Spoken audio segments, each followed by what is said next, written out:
Avery should have kept driving when she saw that every car in the rest area was empty. It was 1:33 in the morning and she had been on the interstate for almost 6 hours trying to make it back home before sunrise. Her sister's wedding had ended late, her phone battery was low, and the coffee she bought 2 counties back had turned her stomach into a knot. The next real town was almost 40 miles away. So when she saw the blue sign appear in her headlights, she felt relief. Rest area 1 mile. It sat on a quiet stretch of highway where the lanes cut through dark pine woods and low hills. No gas stations, no exits, no houses close enough to see from the road. Just the rest area. Avery almost passed it. Then her stomach twisted again and she took the exit ramp. The rest area looked normal at first. Brick building, vending machines, a few picnic tables, a row of parking spots under tall orange lights. But as she pulled in, something felt off. There were 5 vehicles in the lot. A minivan, a red pickup, 2 sedans, and an old white work van parked near the far edge of the building. But no people. No one walking a dog. No one standing at the vending machines. No headlights on. No engine noise. No movement anywhere. Avery parked under the brightest light directly in front of the building and locked the doors before she even turned the engine off. She checked her phone. 4% battery. No service. Of course. She grabbed her keys, held them between her fingers, and walked quickly toward the women's restroom. The automatic lights inside flickered on before she reached the door. That made her feel a little better. Motion sensors. Normal. She pushed the door open. The restroom was cold, too cold compared to the humid night outside.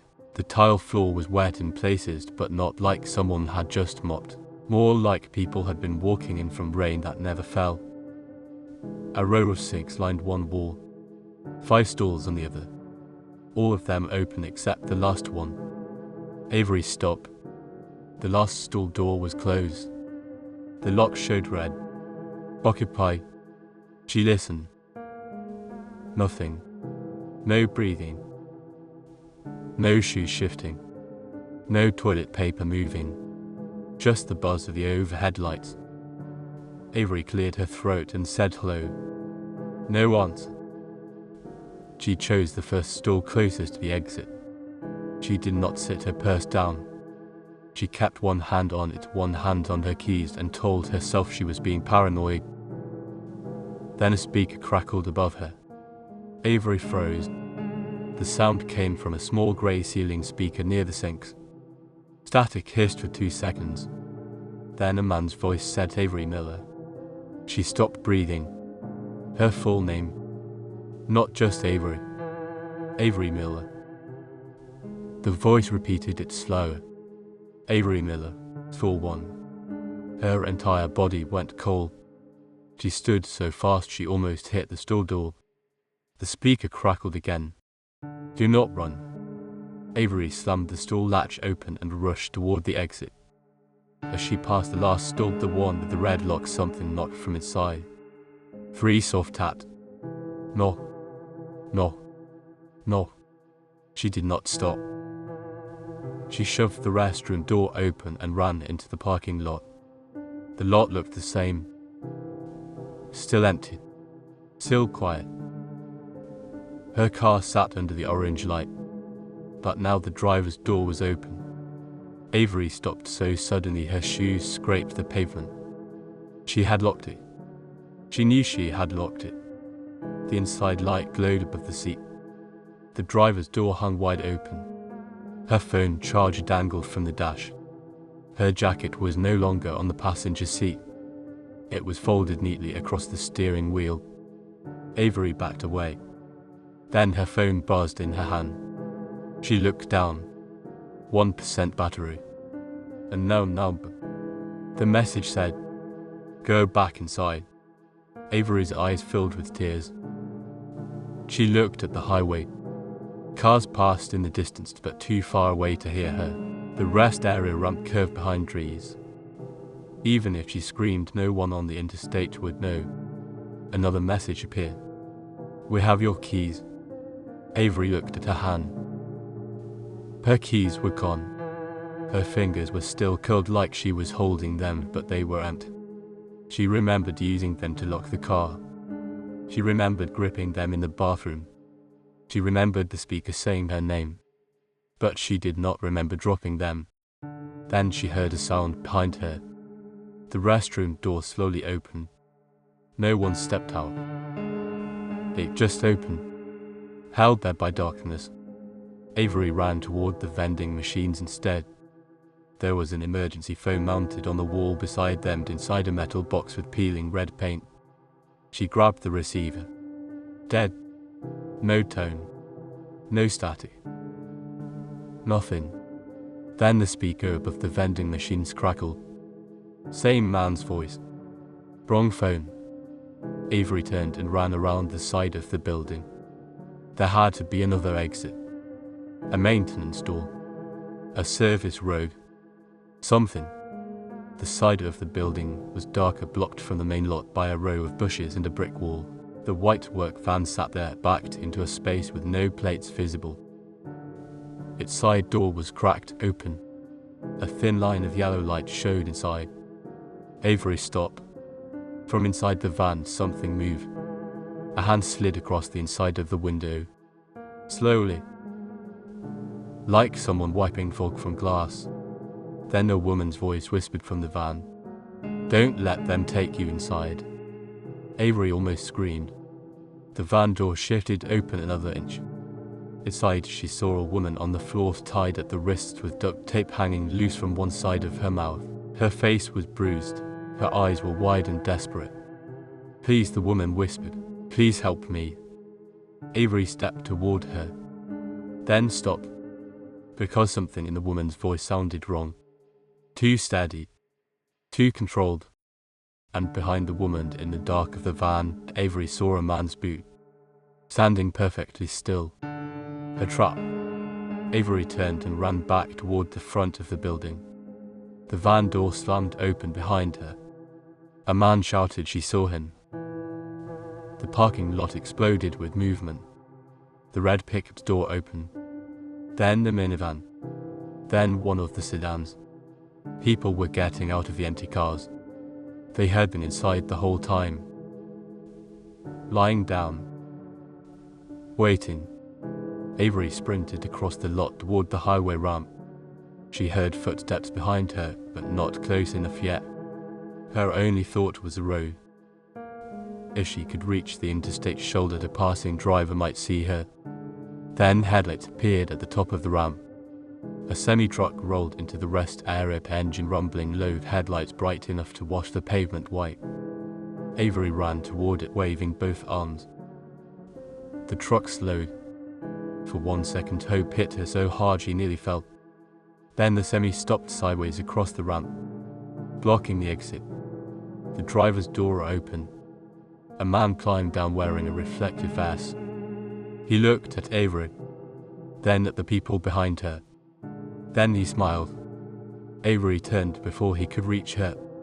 She ran toward the picnic area behind the building, into a narrow strip of trees where shadows swallowed the orange light. Branches hit her face. Pine needles slipped under her shoes.